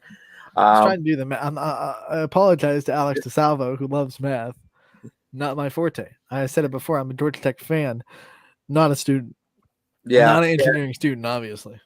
It's like just under 14. It's 13 and some change per inning. But I mean, model of efficiency, and you're going to see guys like Joe Roth and all kinds of other great names too from this area play out their senior seasons too, for summer ball too, right before they head off to colleges too, for a lot of them, and head off to whether to continue their academic or their athletic career. That's what I like about this 18U action. It's kind of like there are a lot of guys on throughout the Class B 18U league that are just trying to get their last gasp of Valley baseball in them before they go off to college. Absolutely. And I mean, that's exactly what you want, because it's some of the area's best going at it too. I know you'll be happy because it gives you one last chance to call some of these guys and call their names on a broadcast. And, you know, if you get an Astro Falcons game, you're going to be able to say Joe Roth. And I know from a Fitch guy, that's got to be really give you the little butterflies in the tummy. It's fun for all of us too here at YSN, just to be able to get an extension of these athletes and be able to see them over the course of the summer too. We obviously love it, and we love being able to support our athletes as long as we can too. And it really is, it hits home too once it's all said and done, because I mean, literally once the Bob Scene season's over, it's weeks until these guys and gals take their trips to their respective colleges too. Right. So I mean, it hits a little bit closer to home once these seasons end. All of a sudden, the reality of being a college athlete and it almost being a job, you know, equivalent to a job, the reality hits really hard, because you go there on campus, you're playing fall ball, you got fall lifting, you got fall practice, and then you have winter, you have all the stuff you have to do in the off season, and then the grind of a college baseball or softball season, a lot longer than your high school season. You might play 22 games. If you make a run, you might play 26 games in high school, but you know, college baseball and softball, you're playing 40 plus. So you got double the weight on your shoulders. Getting more and more too. I mean, you just get conditioned to keep playing more and more baseball. That's all baseball players are. You get conditioned to keep playing more and more, because if you make it to the lower A's too, you play a longer schedule, and then you play all the way up to what would it be? 4 times as much as 40 games then once you get to the major league level at 160.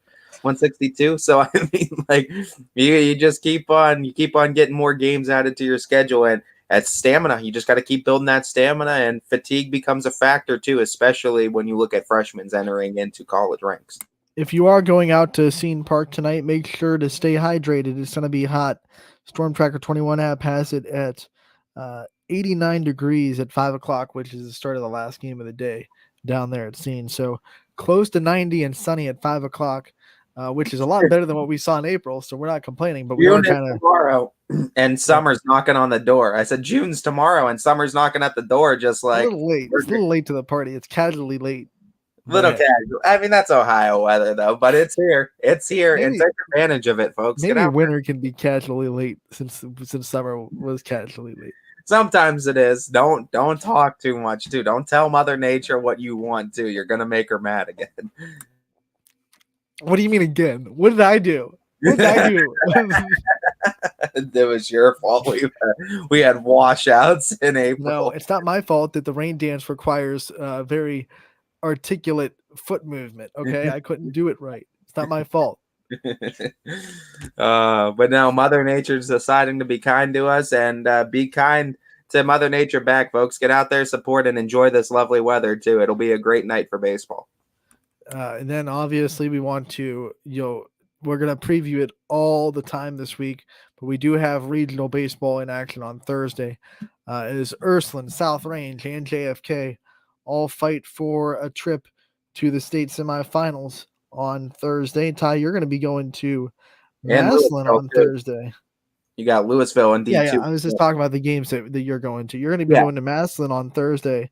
South Range and Ursuline both playing in Massillon. 2 o'clock and 5 o'clock. That Louisville game, they're playing Hunting Valley University School, which we've seen before in some other sports. University School, we're starting to be familiar with them. They'll be back at Thurman. Good old Thurman Munson. Thurman Munson Stadium. And that'll be at 5 o'clock first pitch. And then JFK, 5 o'clock first pitch versus Hillsdale at Gilmore Academy. John O'Brien will be on the call there. And we're obviously hoping we have a Leopards and Eagles win in both of those two. So we're talking about a regional final featuring them. But I mean, yeah, the game I'll be talking about, I'll look a little bit more in depth to it too as we get closer to likely tomorrow, maybe Thursday too. Well, Thursday I'll be there. We'll get programming notes on that. But I'll talk. We might have to have a guest host on Thursday. We might have to bring in somebody. There might be a guest host on Thursday because I'm calling to the bullpen. I'll look into them too and bring back a lot more information on these two teams. But I mean, from what I looked at from Ursuline and South Range, I've had a chance to see Ursuline a couple of times, and I've seen South Range on film. It's going to be a fun matchup too, because you know what the pitching that Ursuline presents in their respective regional semifinal, and you know what South Range presents in theirs too. And I mean, the big games too. You got an Apple Creek Waynedale for Ursuline, and this is going to be a good matchup. I'm excited to see who starts because I would think Carrilla might be one that's there, but you have so many options. Shannon has already showcased that he could start now too. Yeah, how about Brady Shannon? And we talked about it off the air when we were texting each other before that district championship game. He kind of, they kind of took the foot off the gas of pitching him a little bit this season. He didn't pitch as much as maybe people would have expected in the innings pitch wise, and he got the start in that district championship game and just lit it up. Yeah, he did a great job. Guys, wait, I can still do this. Hold my hat real quick. Yeah, and I mean, just save some innings for some other arms too in that Ursuline rotation. And then on the other side too, South Range, we talked about the 1-2 punch. We had Coach Hannick on. We had Stevie Rowan on from the third base hot corner of the Raiders too to preview their game a little bit as well. This is going to be fun. And obviously what I'm hoping for is that we're going to be talking about an Ursuline South Range regional final when all said and done. And how about the fact that we can have that? And I mean, if you want to talk about two teams in Division III that I think really have a great chance of doing it, you're looking at the Raiders, you're looking at the Irish right now, and because I think first and foremost it's pitching, and pitching is the key for both of these teams, and both these teams have a lot of depth at that pitching spot. Yeah, and when you look at South Range, it's the middle of their order that you really got to be careful of when you're pitching. I mean, it goes from Marculin to Dominguez to Cormel, and against Columbiana, they were a combined 5 for 11 in the 3-4-5 spot. And I think pitchers are going to try to, obviously, every time you go up against someone, you're probably going to focus more on the middle of their order. But then you look down, and they got hits also from their 6 hitter, their 7 hitter. They had a couple of walks and runs scored from their 9 hitter, so their 9 hitter was able to get on base and Corey Pennick, and it sets the table for Lindstrom up top. And I mean, similarly, you look at the Ursuline Irish side. I mean, you know what they got at the top of the order. They come right at the gates with you hard with Luca Ricciuti that could just absolutely just tear the cover off the ball too. You got the middle of the order that's represented with power hitters like Brady Shannon, who's hit a couple of dingers. But like you talk about 9-hole hitters, and one guy that I want to give a shout out to that I think deserves it, and I mean this is a good thing in the way I'm saying it. Nick Bako is a pest at that 9 spot because he protects the plate. He I swear every time I've seen Nick Bako play, it takes a minimum of 7 pitches to get the guy out or just to get him to put the ball in play because he just fouls off. He has a great eye and he turns that lineup over. He is a phenomenal 9-hole hitter. I know there's this stigma of when you're in the 9-hole, you're kind of being buried in the lineup, and that's where you put your not good hitters down there. But like, especially when you get to elite baseball, you get to these high level teams. That 9-hole hitter might have some of the best averages or on base percentage on the team because really what it serves as is it serves as a second leadoff hitter. The only difference is the one hitter might get one more at bat per game. But that 9-hole hitter, in my opinion, is his job is the exact same job as the leadoff hitter. You have to get on base. And the best lineups have 9-hole hitters with really high on base percentages. And you see a lot of baseball teams, and Ursuline's an example. They put a gaps hitter, a extra base hitter, someone that can really tear the cover off the ball at the top of the order, and put more of their on base guy at the bottom. But that's because it gives you a better chance that you'll get someone on base for Ricciuti, who also has a good on base percentage and a good average. So if you can get 9 and 1 both on base for the middle of that Ursuline order, hands up, right? Give up. Well, talk about it too. Like if say figuratively a pitcher's dealing too has a clean inning or a clean couple innings, and maybe there's an out, there's 2 outs too. That 9-hole hitter turns it over to the top of the order. All of a sudden, how many runs have you seen started with some 2-out magic too? And the biggest thing that you see with Ursuline, with Nick Bako and Ricciuti going 9-1, is that the speed of both of them too. So if you get Nick Bako on, Ricciuti can even do a squeeze play bunt and beat it out to first, and then you got 2 guys on that present some speed, and then all of a sudden it's havoc on the base paths that Ursuline's able to create because they got the big boppers coming up that can really start hitting gap shots. It's crazy how many times in baseball and softball this year we've seen rallies started by a walk to the 9-hole hitter or a hit by the 9-hole hitter. It's like, man, you're just setting the table for the top of the lineup. And I think a lot of pitchers at this age take that mental break when they see 7, 8, 9, and teams that take advantage of that and say, okay, we're going to get on 7, 8, 9, then, that'll put you in a lot of trouble at the top of the Ursuline order. I mean, and like you said, and like I'll continue to say, I mean, you love those guys, and he's a second leadoff hitter because, I mean, Nick Bako's also the kind of guy that'll lay down a bunt too and beat it out at first. Like whatever he can to get on base, he'll steal second too. As I think he's top 5 in the team in steals, and they steal a decent amount too, does Ursuline. So I mean, he's active on the base paths and he's able to generate things too, and that's huge coming up and bringing that top of the order up. And then it's the same thing on South Range's side too, 1 through 9. They're just a quality lineup. With these elite teams and the teams, when you get to this level of the regionals, you got to get past the stigma that 9-hole hitters are being buried, because maybe at the lower levels and lower level high school, when you're just trying to put together a team, obviously you can't recruit everybody in high school, so you can't put together a lineup with the guys that you necessarily go out and get like in college. Maybe in those levels you might bury a guy at the 9 spot, but when you get to elite baseball in the regional level, Like most of these 9-hole hitters are basically just extra leadoff hitters that teams will put fast guys, smart base runners, guys they want on base in that excuse me, in that 9 spot. So when you're on a team like that, you can't take offense to being in the 9 spot. No, absolutely. And I think you're starting to see that kind of stigma and that kind of the way that the 9-hole was looked at is not, it's definitely I would be changed. more offended as a 7 hitter than the 9 hitter, because 7 is like, well, geez, I'm this kind of the cleanup guy after the 4 and 5 hitter just knock everyone in. I have to start new rallies all the time because my 4, 5, and 6 are knocking people in and clearing the bases. And then you just get power headers after power headers, and then you're just like, well, if those two don't do the job, then my 6 and 7. How about these teams that have like the 7 hitter that would be like a 3 hitter in any other lineup, and you're like, what's this?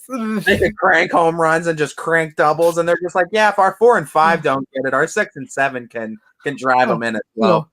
Our 7 hitter, he's 5th on the team in average, but he's still hitting like 460. You almost see too, and I don't know. I mean, like I saw it in like the major leagues. They started doing it right before the end of like National League, getting rid of the pitchers hitting. But I think like Joe Madden started doing it a lot too with the Cubs, where he started batting the pitcher in the 8-hole too.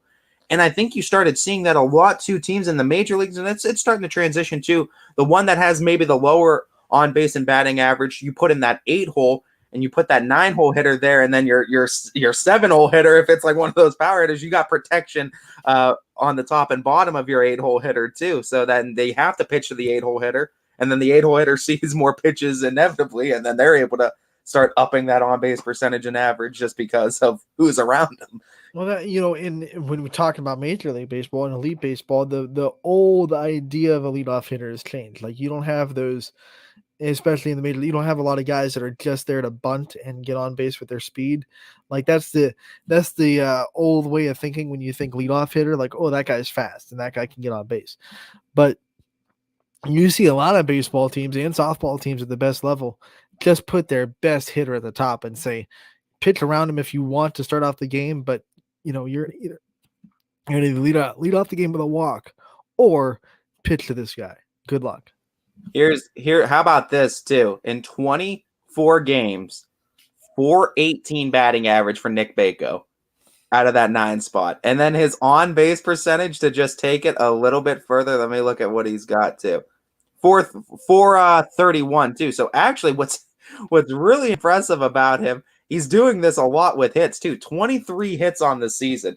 And then getting hit by pitches too, a couple of walks, but like 400 hitter as your 9-hole hitter. Like that's a quality bat. Setting the table for Raschuti.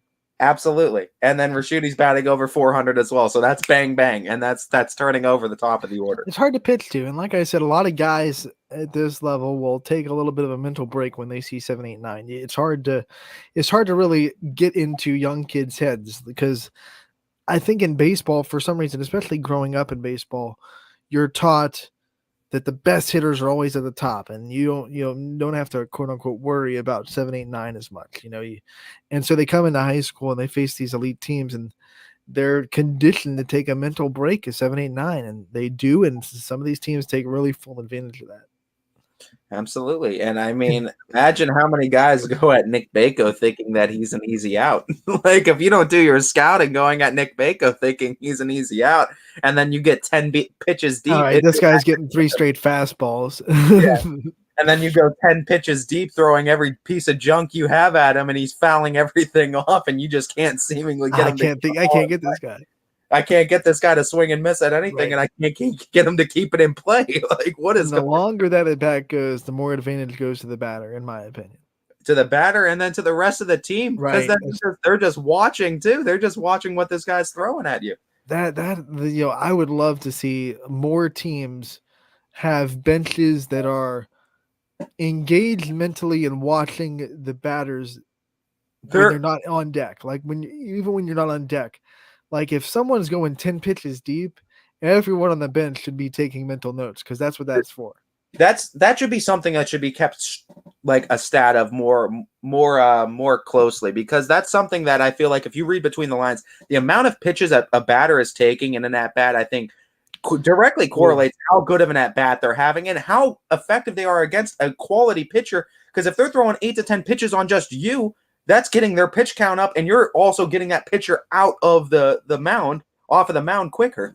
I'd love to see a stat of what's the average of the batter after a 10 plus at bat. Yeah. So, like, what's that guy's that'd be average after your team is getting someone to have a 10 plus pitch? I want the averages of like pitchers. That'll tell me how good a team is at staying engaged and watching the pitcher during those at bats. I feel like pitches per at bat would be an interesting stat to keep for batters, just to see and get a number on how aggressive a batter is, how many pitches deep they typically go into counts. What's that pitches per at bat average or pitches per plate appearance average? And that's something that I know colleges look at that as stat. Like, are you putting any other quality at bats? And one of the factors that goes into quality at bats is literally how many you saw, pitch selection, and things like that. Are you swinging at the pitches that we told you want to swing at? Yeah, absolutely. And I feel like it goes a long way. I think we're going down that path because baseball is getting more and more stat heavy. But if there's one stat I want to just start seeing more, just start Game changer is no pun intended. They're changing the game because teams can go on this app and they can look at spray charts and they can break down it. If you have the new one, you can break down their video of their hits. Every player has video highlights of their own, it's cut by itself. So you can go and watch that. You can do this probably in the dugout if you really want to. Open up your Game Changer app on your phone and watch your last at bat on the live video feed. So, we don't have the technology, obviously, that colleges do. We don't have the analytics or the apps that can track your batting and track your exit velo and stuff like that. But we're getting more technology at this level that can make you a better hitter if you utilize it. Absolutely too. Everyone should be looking at their spray chart and saying, like, where am I tending to hit the ball? How do I fix that? How do I go to this side? How do I try to not hit the ball so much right to the shortstop? Things like that. Yeah, and I mean, there's more and more sports science stuff that's coming out that's going to keep on. I'd love to see Ayla Ray's spray chart. it's got to be like, boop. We're gonna see her continue. Coach Ward, if you're there, if you're listening, send me Ayla Ray's spray chart so I can see it. It's got to be line to line. Green. Just peppered. You just peppered the outfield. You just took a pepper shaker and went like that. Just like 1, 2, 3. We're good. It's like that's the spray chart. Just giving it 1, 2, 3. There we go. Like I want to like percentages, like what percentage of her hits came to. I would imagine that she hit to the opposite field more than not. She took it the other way too, and a lot of great hitters do. A lot of great hitters kind of take that inside out approach and just take it the other way. And if you're able to take it the other way, that's huge. I've been thinking all week because Fred Moots brought it up. Like, and now I've been thinking about it all week. Like, how would I pitch to her? I would just honestly, you're not going to strike her out. So, trying to see what side of the zone but I would just try to pitch her outside and then shift the defense a little bit to the opposite way. And probably bring my left fielder in a little bit, and try to avoid letting her hit a double to the wall in left field. But she's definitely possesses a little bit more power right now when she pulls too. So I mean, I would say pitcher. My third baseman would hug the line. You're saying, okay, if she beats us, she's beating us with a slap shot single into left. Right. Like my shortstop would be over in the 5-6 hole. My center fielder would be playing in left center, and my right fielder would probably be straight up. I would probably keep my right fielder straight up, not get him all the way over. There'd be a big gap in right center field if I was. Well, yeah, you can't pull your right fielder off just in case if a pitch gets left and then she pulls it. You have nobody. That's why my right fielder would be playing right up, straight up. I would probably leave a gap in right center field. And I don't know if the spray chart would say it if she hits a lot of gappers in right center. But I think most of her gap shots, in my opinion, would probably be in left center field. So I would kind of try to guard against that. It's going to be interesting to see how these players continue to develop. We have a lot of young talent. We have a great show too coming up. All Fitch's opponents, take notes. Yeah, take notes. Anthony just tried to give a breakdown here. But no, great show in line for you guys tomorrow too. I believe we're slated to get the golf guru back himself, and then Scotty's coming back. They both kind of been absent for the last couple of weeks too, so we get them both back. Thursday, we have confirmed on Thursday, we're going to be talking to Julia Rapp from Columbiana Track, who has punched a ticket to state for the second straight year. And she was also one of the leading hitters of the softball team. So, in fact, I think she led them in average. So, we'll be talking to her not just about her track and going to state, but also her experience with softball and what it was like to play two sports in one season. Yeah, and I mean that's always fun to talk to with area athletes too, especially playing them in the same season. But yeah, it's going to be fun as we start winding down this baseball season. Softball coverage is unfortunately done for YSN for the high school season this year. But I think what we have going on, we might have some plans to get a little bit of softball that kind of hole filled in the softball hearts, the softball junkies' hearts going into the summer. But my heart. yeah, we'll look at that too. That should be exciting too. And I mean, it's an exciting experience for you too to kind of step into the coaching role as well. I am. It was my first weekend this week coaching with the Steel Valley Storm as far as coaching games. We worked with them all winter in practice and stuff, but getting able to go out there at McCoon and coach, games, it was really fun. I actually went right from the Ursuline game and caught the second half of our second game and then coached the third game of the day on Saturday. So it was a long day for me at softball fields on Saturday, which is the best way to spend the day. They're gonna make another like Moneyball, and you're gonna be like the Jonah Hill character, the analyst that just has the mind behind it, and then you got Billy Bean, that's Coach Moots, and that's the 1-2 combo right there. You're gonna have to call it like Skittle Ball or whatever for YSN standard. Skittle Ball. That's funny because like when I coached the All-Star game last year, if you got on base, you got Skittles. I gave both of my base coaches a pack of Skittles. So if you got on base, you got some Skittles there for you. So Skittle Ball. Maybe I'll implement that to my travel team and give them Skittles if they get on base. That'll be awesome too. But baseball, softball coverage will continue throughout the summer too, so we'll still get that for you right before the start of next high school season. But we got regional semis coming up on Thursday for YSN games as we start to close our book on the 21-22 high school sports season. We're taking a 22-hour break. We'll be back tomorrow from 12 to 2. Casual Sports Podcast coming up next. And the Power Hour from 3 to 4, which, Power Hour missed a lot last week because we were all out doing games, and he's the latest show, so he had to take off shows just to get to these games. So Power Hour making its return. With extra power from the missed days. He has members of the Canfield track team that have punched their ticket to state that he's going to be talking to with DJ at the Power Hour. So don't miss that from 3 to 4. Too. There's like a list. So check out the list of like names. I mean, you want to talk about extra power. He's just power packing, punching every guest that he can into this show too. You won't want to miss this Power Hour from 3 to 4. I want to bring it up. I want to give him some promotion here. It was like I saw it. It's like a list. He's got a generous list of names. Okay. Ryan Bennett, Jason Hammer, Ronnie Sinkovich, Nick Plant, Blake Baker, and Cody Piver will all be on Power Hour as they all have qualified for state. It's going to be huge too. And DJ going to have a packed house, and it's going to be a party too. You won't want to miss that 3 to 4 today on ysnlive.com. All right. We got to get out of here for the Casual Sports Podcast, guys. Once again, we'll be back tomorrow from 12 to 2. Have a great night, everybody. Go check out some Class B baseball at Scene. And until next time.